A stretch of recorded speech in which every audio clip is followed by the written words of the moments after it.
What's up, online shoppers? My brand new Suncast snow shovel just arrived in the mail. This is the second one I've ordered because the first one I left at camp and I'm kicking myself now. Let's open it up and see what you get when you get this fantastic shovel. Now, having used this Suncast shovel before, I knew what I was getting when I ordered it. It comes with very little assembly out of the box. You basically have two pieces and a little bit of instructions. Now, the construction of this shovel is super sturdy. It's got this really nice D-ring handle. It's called the D-ring because of the shape of it. It looks kind of like a D or a triangle. And I love that the handle is super hard and sturdy and it's textured. That means when I'm shoveling, my gloves always grip this really well. Now, as far as assembly goes, all you have to do is insert the base into the top and put in a screw and you're good to go. But before I do that, let's look at this awesome shovel blade.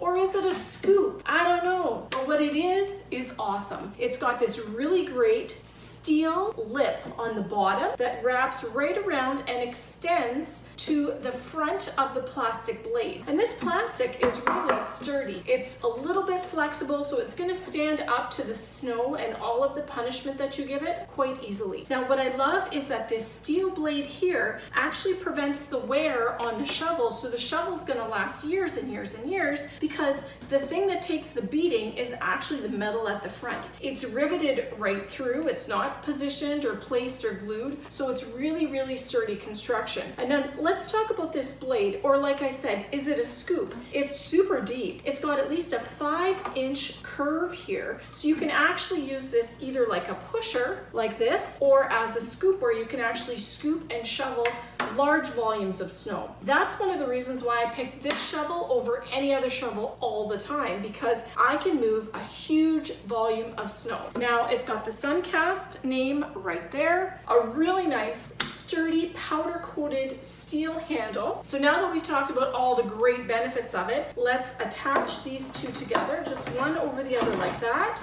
Assembly is super easy. You get a wing nut and a screw. Now, the screw is one of those locking screws. It actually has a square around here, so when you insert it, you put it in, feed it through, and line up the square so that it sinks in just like that. And you've got your wing nut that you just put on and spin to tighten. Now, something that's pretty awesome is you don't need tools to put this together. All you have to do is finger tighten it. And the great thing about that too is after you've got it finger tightened, if you want to store it in a more compact way, you can just undo the wing nut and store it in two pieces, and the handle actually will fit right in here for easy storage. Now, I'm 5'6", so when I stand up to use this, you can see where it comes to on me. I love using this. I have no problem shoveling and lifting this particular shovel. Well constructed, super versatile, really sturdy, and really durable. This is the second one I've bought. The other one I have, I left it at camp, and we just got a big dump of snow, so I needed to go out and get one of these ones. These Suncast snow scoop and snow pusher shovels are truly amazing, and they're definitely a family favorite at my house.